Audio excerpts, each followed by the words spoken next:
Mes chers amis de TV Liberté, mes chers compatriotes, je voudrais vous dire en quelques minutes, rassurez-vous, j'essaierai de ne pas être long pour une fois, que notre série des conversations va changer de forme. Vous vous souvenez peut-être que depuis quelques années, une fois par an à peu près, je produis des conversations, on peut dire au long cours, en allant rencontrer chez eux ou chez moi des personnes, des personnalités avec qui nous passons un jour ou deux ou trois, et cela fait 5 ou 6 émissions. Nous l'avons fait pour Alain de Benoît, nous l'avons fait pour Renaud Camus, nous l'avons fait pour Jean-François Gaultier, hélas disparu voici un an. Nous l'avons fait aussi pour Jean-Marie Le Pen, pour Jean-Frédéric Poisson, pour Bernard Lugan, dont les émissions sont actuellement diffusées par TV Liberté. Maintenant, nous allons un peu accélérer le rythme. Je crois que la période nous y pousse. Et ce n'est pas une fois par an que la série reviendra, mais au moins une fois par mois, peut-être 2, peut-être 3, on le verra. Et cette fois, simplement pour 1 ou 2 émissions par invité. Cette nouvelle série va commencer dans quelques minutes avec un tout seigneur tout honneur, Éric Zemmour.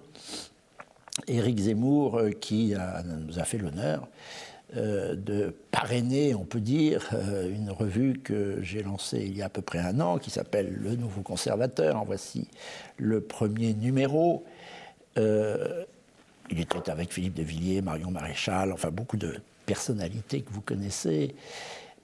Et puis, c'est aussi lui qui inaugure cette série, plus courte donc, plus rythmée, qui aura très souvent pour invité un auteur de la revue dont je viens de parler, Le Nouveau Conservateur, et qui devra peut-être davantage coller à l'actualité, tout en gardant le ton des conversations. Alors je sais, les conversations, on peut penser que ce sont des interviews, comme on dit en franglais, mais non.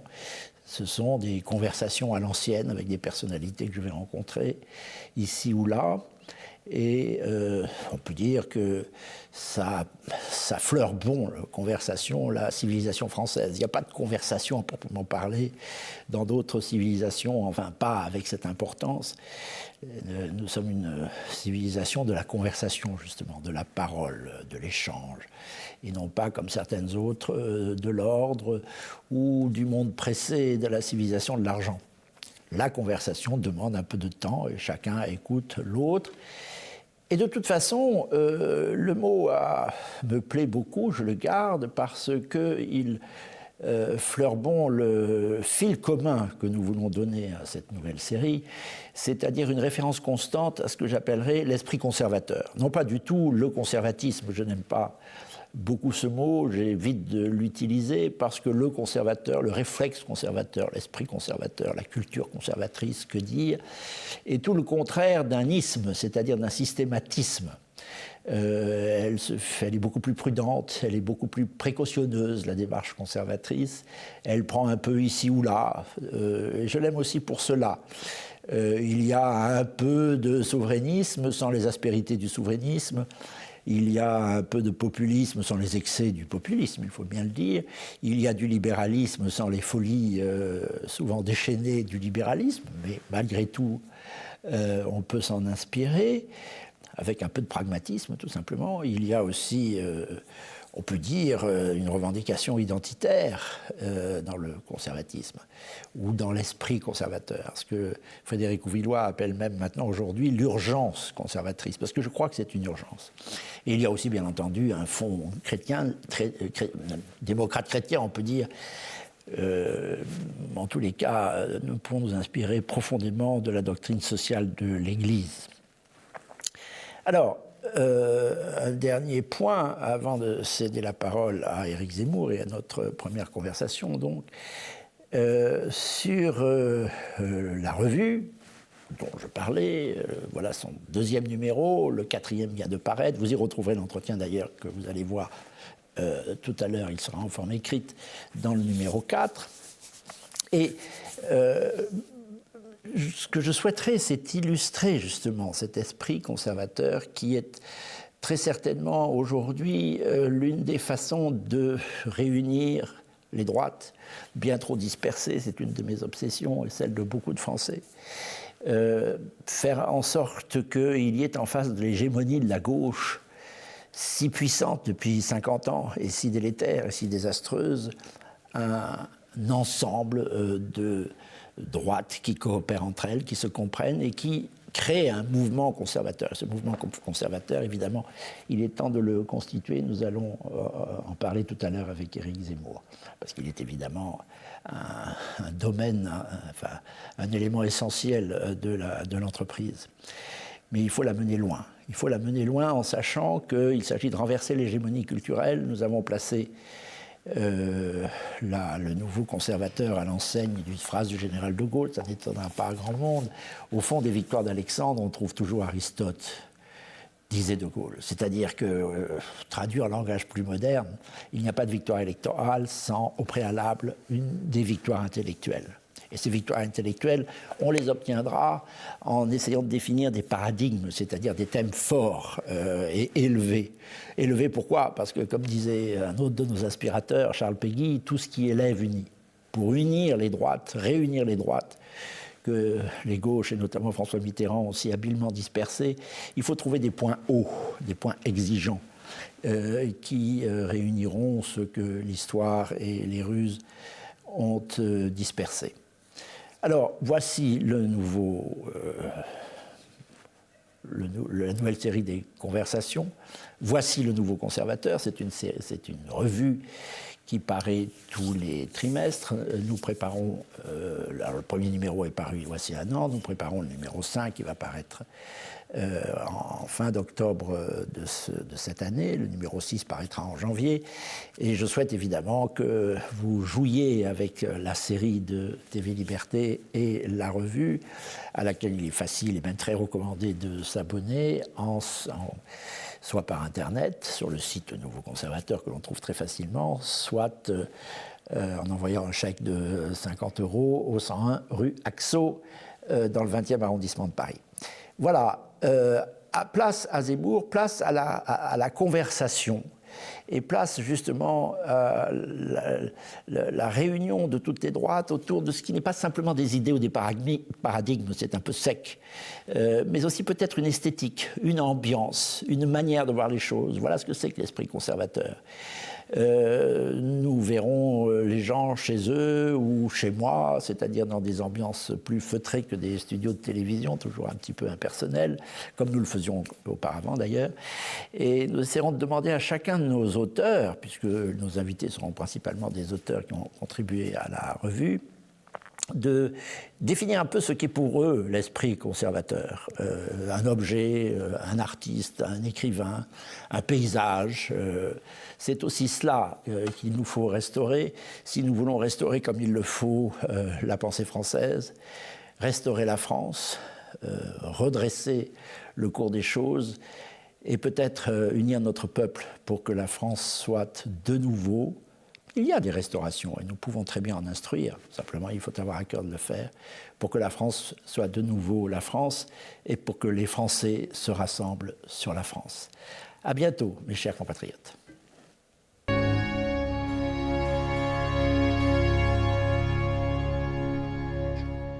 Alors, Éric Zemmour, bonjour. Bonjour.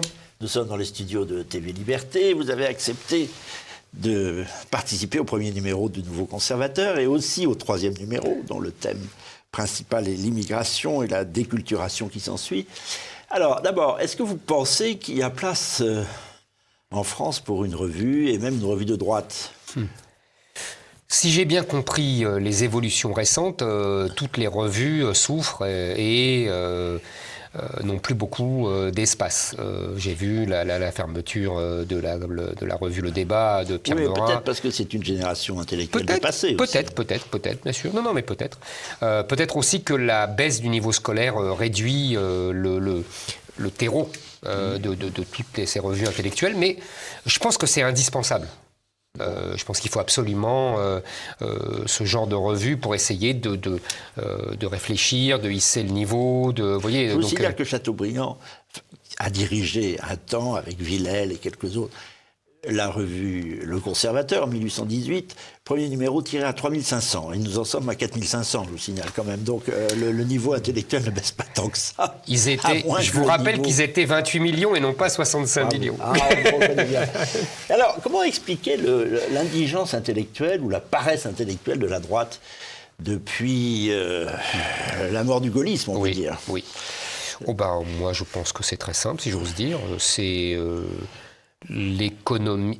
Deux choses. Un, la droite a toujours été une ancienne gauche. Je ne vais pas vous refaire le sinistrisme, etc. Donc, elle s'aligne sur la gauche. Donc, la gauche réfléchit et la droite adapte la politique à la réflexion de la gauche. Ça, c'est un trend séculaire depuis au moins 2 siècles, depuis même, je pense, depuis la Révolution française. Même avant, d'après moi, depuis le renvoi des Jésuites par Louis XV et l'hégémonie culturelle prise par Voltaire et les siens. En vérité, on croit toujours qu'ils étaient après contre la victoire le pouvoir. Des modernes. Exactement. Voilà. En fait, ils ont le pouvoir dès avant la Révolution. Je veux dire, le pouvoir que nous existons culturel. montre que peut-être la page est en train de se tourner, mais ça dure depuis 3 siècles. Et voilà, merci. Bon, donc ça va être long, ça va être long. On se retrouve dans 3 siècles. Et deuxièmement, deuxième péché originel de la droite et même du gaullisme, c'est l'économisme. C'est-à-dire que même De Gaulle a abandonné aux communistes à l'époque l'éducation nationale, l'université, même la télévision. Mis à part, on dit toujours qu'elle était sous domination gaulliste, mais c'est pas vrai. Il tenait le journal. Mais tout le reste, d'ailleurs, c'était magnifique. Moi, j'ai grandi avec ça, avec les films, les documentaires, les feuilletons, vous voyez, des compagnons de route. C'est pour ça que je vous dis, c'était des communistes. Oui, mais c'était des communistes, mais patriotes. Donc, ça donnait une télé absolument magnifique. Oui, le RTF était truffé de communistes. Et oui. C'est pour ça que je vous dis. Bon, on a perdu l'hégémonie intellectuelle. Voilà, depuis très longtemps. Est-ce que le mot conservateur participe à la reconquête? Est-ce qu'il est bien choisi? Parce que ce mot a eu un destin très contrarié depuis 2 siècles.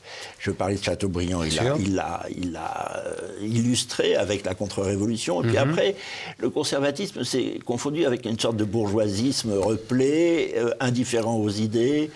Est-ce que le mot ensuite n'a pas été occulté par l'action française et par le gaullisme? Alors, moi je distinguerais. Je pense effectivement qu'il y a les 2 péchés qui pour moi ne sont pas des péchés, mais qui pour l'époque sont des péchés du conservatisme. C'est l'identification au sabre et au goupillon, au trône et à l'autel.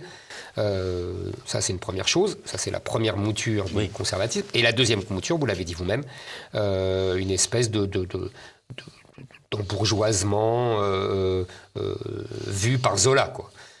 Donc ça, effectivement, le gaullisme n'est pas du tout un conservatisme. C'est même, je vais vous dire, un des reproches principaux que je ferai au gaullisme. C'est-à-dire les grands ensembles immobiliers, l'industrialisation de l'agriculture. Vous voyez, si on peut faire des critiques au gaullisme, c'est plutôt son modernisme excessif. De Gaulle était un moderne. Avec Pompidou derrière. Avec Pompidou derrière, mais même De Gaulle. C'est un moderne, De Gaulle. Vous savez, j'avais été frappé, j'adore le bloc-notes de Mauriac. J'ai lu vraiment tous les tomes à l'époque quand j'étais jeune. C'était en livre de poche, exactement. Oui. Et à un moment, Mauriac, ça m'a frappé parce que c'était bien avant les écologistes, etc. On est dans les années 65, 64, vous voyez. Et il écrit mais comment le général de Gaulle, qui aime tant la France, peut-il supporter tout ce qu'il en est dit, etc. Et il parle d'après Claude Guy, son aide de camp pendant très longtemps, il ne le supportait pas. C'est fou, il l'autorise, c'est dingue. Il le tolère. Il y a un côté tolérant chez le général de Gaulle. Je sais. Qui pense pas pouvoir tout contrôler, absolument, mais qui souffre de la laideur. Il parle de la laideur des paysages abîmés par ce qu'il a voulu, au fond. De toute façon, j'ai vu récemment, j'ai eu un éclairage. J'avais jamais vu ça. C'est un extrait d'une interview de Pompidou. Je l'ai vu récemment à la télé pour l'anniversaire de la mort de Pompidou du 2 avril 1974. Et à un moment, il y a Léon Zitrone. Il inaugure un grand ensemble. Et il y a Léon Zitrone qui l'interroge. Et qui lui dit dans sa question, genre, c'est quand même très moche ce que vous inaugurez. On sent que c'est ça qui est sous-jacent. Et Pompidou a une réponse fantastique. Parce que je pensais qu'à l'époque, on trouvait ça beau. Et en fait, Pompidou ne défend pas du tout cette thèse. Il dit, Mais vous croyez qu'au temps de Louis XIII, il n'y avait que la place des Vosges. Vous croyez qu'au temps de Louis XIV, il n'y avait que la place Vendôme. Vous croyez, etc., etc. Sous-entendu, il y avait aussi des laideurs. Donc il assume. Je ne pensais pas que c'était ça.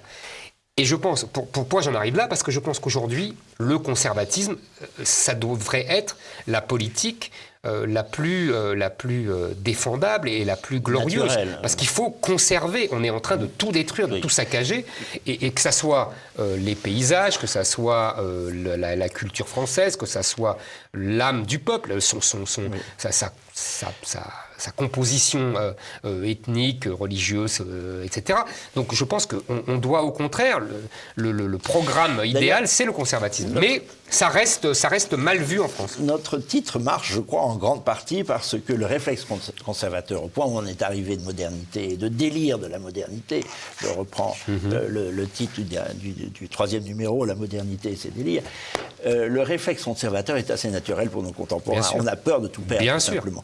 Mais il y a aussi autre chose. Est-ce que vous ne pensez pas que le mot réalise une synthèse entre différentes droites sans s'assimiler à aucune, c'est-à-dire le libéralisme, le populisme, le souverainisme, le christianisme social, dont il est issu avec le PCD devenu VIA. Est-ce qu'il n'y a pas une synthèse? Je suis tout à fait d'accord, ce mot est une synthèse. Maintenant, je crains que, comment vous dire, ça soit déjà trop tard pour conserver. C'est-à-dire que les conservateurs aujourd'hui, à la limite, on pourrait dire que c'est nos adversaires.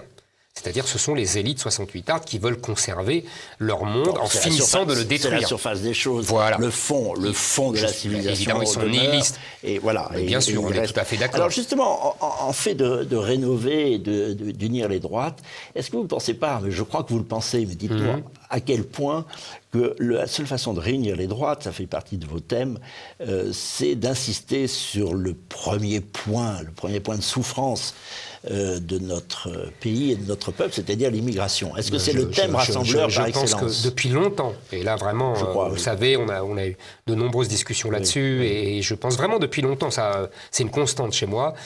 J'ai ferraillé contre beaucoup de gens depuis des années là-dessus. Je pense qu'effectivement, le seul, je ne dis pas même le principal, je pense que c'est le seul thème rassembleur. Je parle de thème rassembleur. On a d'autres thèmes importants, hein, évidemment, mais il nous divise. L'Europe, comme l'école, l'industrie, etc. Ils nous divisent. Vraiment, ce sont des thèmes essentiels, hein, je ne dis pas le contraire. Mais la fédération se fera autour de l'exigence. Exactement. Parce que tout simplement, c'est l'avenir du peuple français. Donc c'est essentiel, c'est vital. Et en plus, quand vous voyez les sondages, non seulement vous rassemblez les droites, qui se sont bêtement divisés depuis 30 ans, mais en plus, vous rassemblez au-delà. En gros, tous les sondages nous donnent 70% des gens qui veulent défendre, pour parler vite, le cher et vieux pays, et qui ont compris qu'il était en train de mourir. C'est là-dessus que va se faire la présidentielle? Alors, je vais vous dire, normalement, la présidentielle devrait se faire là-dessus. L'ennui, c'est que j'attendais déjà à ce qu'elle se fie là-dessus en 2017. Et Marine Le Pen n'a pas voulu imposer ce thème-là. Elle a préféré l'euro, l'Europe, etc. Donc, à ses dépens. Je pense que cette fois, ça sera la même chose. Elle ne voudra pas imposer ce thème-là. Et donc, s'il n'y a pas un candidat qui l'impose, ce thème passera à la trappe. Est-ce qu'il n'y a pas une prise de conscience? Par exemple, la lettre des généraux prouve que, assez loin, le peuple français finit par comprendre qu'il s'est fait flouer. Je suis d'accord avec vous, mais on aurait pu dire ça en 2016, 2017. Il y avait eu les attentats de 2015. Oui, mais est-ce que Macron n'a pas été assez pédagogue de ce point de vue-là? Est-ce qu'il ne permet pas de se rendre compte que depuis 40 ans, les gouvernements n'ont pas contenu l'immigration du tout, mais l'ont favorisée en retour, n'est-ce pas? Je suis d'accord avec vous. Vous savez, je me méfie de l'optimisme. Et je me méfie... Ça oui, un peu trop peut-être. Non, mais vous avez raison, un peu trop peut-être. 100 fois. Non, mais c'est vrai, un peu trop peut-être. Mais je me méfie de cette propension à croire que on a gagné la bataille des idées, que les gens ont pris conscience. Oui, ils ont pris conscience, mais si il n'y a pas quelqu'un qui impose dans le débat public, il est évacué. Parce que ça fait 30 ans que ça dure. Vous savez, dans les années 80, il y avait des gens qui avaient très bien compris. Jean-Marie Le Pen le premier, il faut lui rendre cet hommage-là. Et d'autres, il avait très bien compris. Souvenez-vous que Mitterrand, à l'époque, parlait de l'immigration en des termes pas très aimables. Vous savez, il avait vu Lévi-Strauss, et Lévi-Strauss était très critique sur l'immigration, en particulier islamique, très critique sur l'islam. Et donc, il parlait de seuil Et le Parti communiste, et même seuil le RPR. d'intolérance. Oui. Mitterrand parlait du seuil d'intolérance. Oui, c'est vrai. Le Parti communiste, en 80, avait fait campagne pour l'arrêt de l'immigration légale. Georges Marchais. Légale, hein, pas illégale. Et le RPR en était 90, assez raide. le RPR faisait et l'UDF, les états généraux de l'opposition. Poniatowski. Mais même Giscard, même Bayrou avait signé la convention qui disait qu'il fallait arrêter l'immigration, qu'il fallait arrêter le regroupement familial et que l'islam était incompatible avec la République française. Tout ça est écrit noir sur blanc dans les états généraux de l'opposition de 90.